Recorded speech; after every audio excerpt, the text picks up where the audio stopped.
Sir Hindi क्या होता है इसका? ठीक है, ओमिक रेसिस्टेंस किसको कहेंगे, कौन सा रेसिस्टेंस ओमिक होगा, इसका VI ग्राफ कैसा होगा, ये आपको इसमें देखने को मिलेगा। ठीक है, अब इसके ढाल से हमको क्या मिलता है ये भी देखने को मिलेगा। तो ओमिक रेसिस्टेंस क्या है, वैसा रेसिस्टेंस जो ओम के नियम का पालन करता है, वैसा रेसिस्टेंस जो ओम के नियम का पालन करता है, क्या कहलाता है, ओमिक रेसिस्टेंस कहलाता है। क्या कहलाता है बाबू, ओमिक रेसिस्टेंस कहलाता है। और यह किस पर निर्भर नहीं करेगा, यह वोल्टेज तथा धारा पर निर्भर नहीं करेगा। ठीक है, इसको लिख लीजिए जल्दी से। वैसा प्रतिरोध जो ओम के नियम का पालन करता है, जो ओम के नियम का पालन करता है,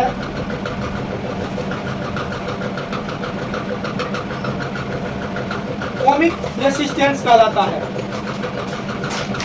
ओमिक रेसिस्टेंस कहलाता है।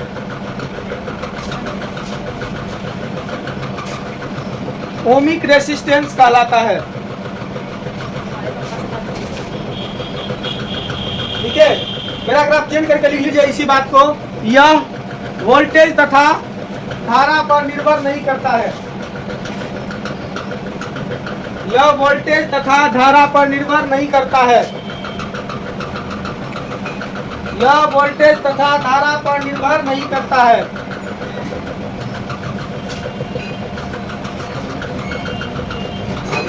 लिखिए, यह किस पर निर्भर नहीं करता बाबू, वोल्टेज तथा धारा पर निर्भर नहीं करता। अब देखिए, ओमिक रेसिस्टेंस के लिए, ओमिक रेसिस्टेंस के लिए VI ग्राफ कैसा होगा, VI ग्राफ मतलब वोल्टेज और करंट का ग्राफ, मतलब वोल्टेज और धारा का ग्राफ कैसा होगा। यहाँ देखिए, V जो होता है वह डायरेक्टली समानुपाती किसका होता है, I का। क्या होता है, V डायरेक्टली प्रोपोर्शनल किसका होता है, I का। तो यहाँ पर हम इसका ग्राफ देख लेते हैं। इसका जो ग्राफ होता है बाबू, यह हमेशा कैसा होता है, सरल रेखा होता है। कैसा होता है, यहाँ धारा हो गया और ये क्या हो गया, विभवांतर या फिर वोल्टेज, इन वोल्टेज। किसमें, इसको इंग्लिश में लिखेंगे इन वोल्टेज। तो यहाँ देखिए, इसका ग्राफ कैसा होता है, हमेशा सरल रेखा होता है। क्या होता है बाबू, सरल रेखा होता है।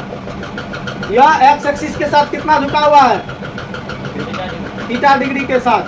ठीक है, तो इसका देखिए, इसके नीचे में लिख लीजिए जल्दी से, हाँ फिगर बना के जल्दी से लिख लीजिए।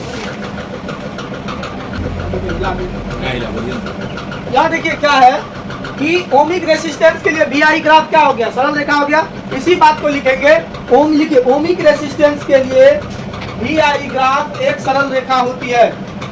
ओमिक रेसिस्टेंस के लिए VI ग्राफ क्या होगा, एक सरल रेखा होगा। ओमिक रेसिस्टेंस के लिए VI ग्राफ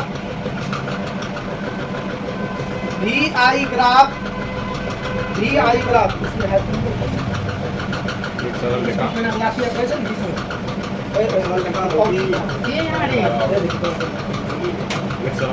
VI ग्राफ एक सरल रेखा होती है। ग्राफ लिख लेते हैं,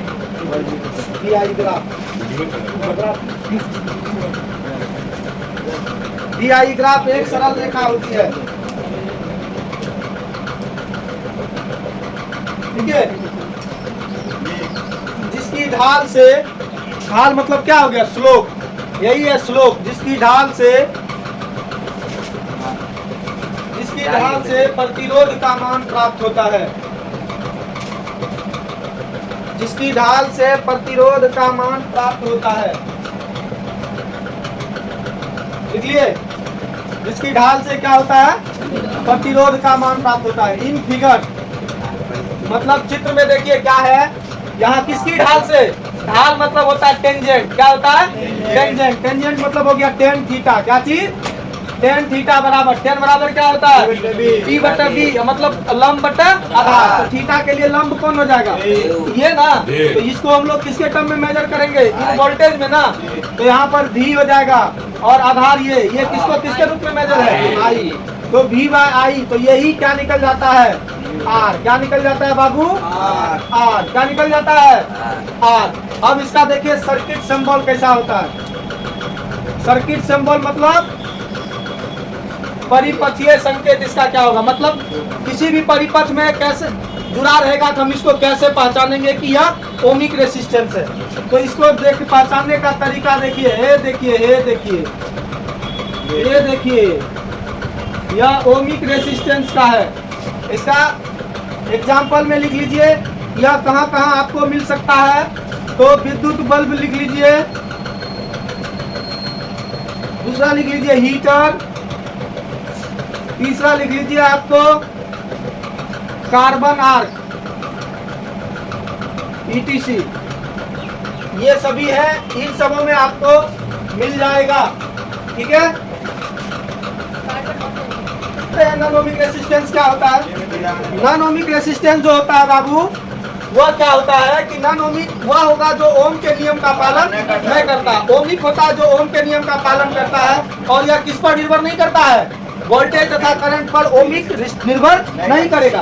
वही अगर नॉन ओमिक रहेगा तो बाबू किस पर निर्भर करेगा? यह वोल्टेज तथा करंट पर निर्भर करेगा। और यह किसके नियम का पालन नहीं करेगा?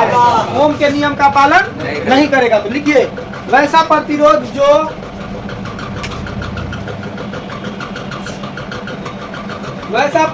जो ओम के नियम का पालन नहीं करता है, ओम के नियम का पालन नहीं करता है, वैसा प्रतिरोध जो ओम के नियम का पालन नहीं करता है, नॉन ओमिक रेसिस्टेंस कहलाता है।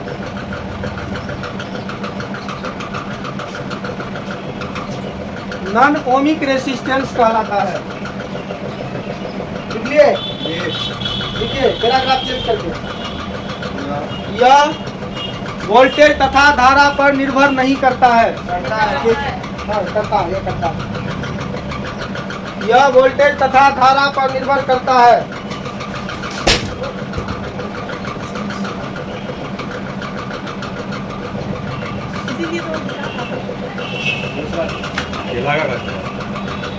यह वोल्टेज तथा धारा पर निर्भर नहीं करता है।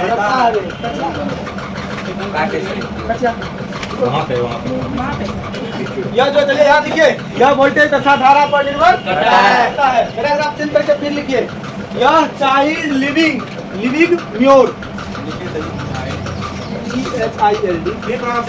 हाँ,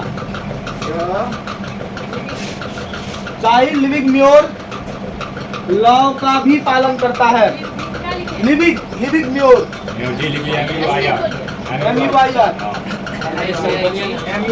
चाइल्ड लिविंग म्योर लॉ का भी पालन करता है। हाँ, देखिए चाइल्ड लिविंग म्योर क्या चीज है जानते हैं? यह जो है, यह आपका करंट जो है, यह वोल्टेज का क्या चीज प्रोपोर्शनल होता है? वोल्टेज का 3/2 पावर क्या होता है? प्रोपोर्शनल होता है। ठीक है। तो यहाँ पर इसका जो VI ग्राफ होगा, किसका? VI ग्राफ मतलब VI ग्राफ किसके लिए? VI graph non ohmic resistance के लिए क्या होता है? पैराबोलिक होता है। कैसा होता है बबुआ? पैराबोलिक होता है। तो इसका ग्राफ पैराबोलिक कैसे नहीं बनाएंगे, उसके लिए हमको मतलब नहीं है। तो ग्राफ ऐसा होगा, कभी बढ़ेगा कभी घटेगा। क्या होता है? पैराबोलिक होता है।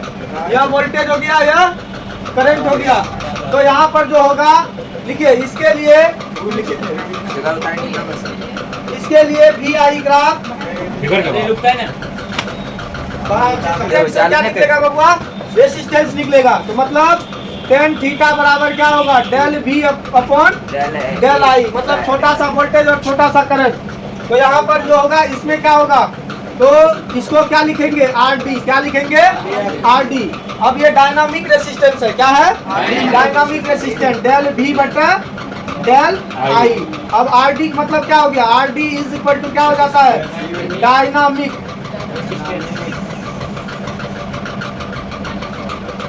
रेसिस्टेंस। ठीक है। अब इसका सर्किट सिंबल, क्या होगा जानते हैं? ऐसा होगा, मतलब यह वेरिएबल है। क्या है यह? मतलब परिवर्तनशील है यह। हाँ ठीक है। और इसमें देखिए ये एरो सर्किट सिंबल को इंडिकेट कर रहा है। यह किसका है? डायनामिक रेजिस्टेंस का। ठीक है, इसको डायनामिक रेजिस्टेंस भी कहते हैं। अब इसका एग्जांपल क्या होगा? All semiconductor device, all semiconductor device. ठीक है। कार्य सर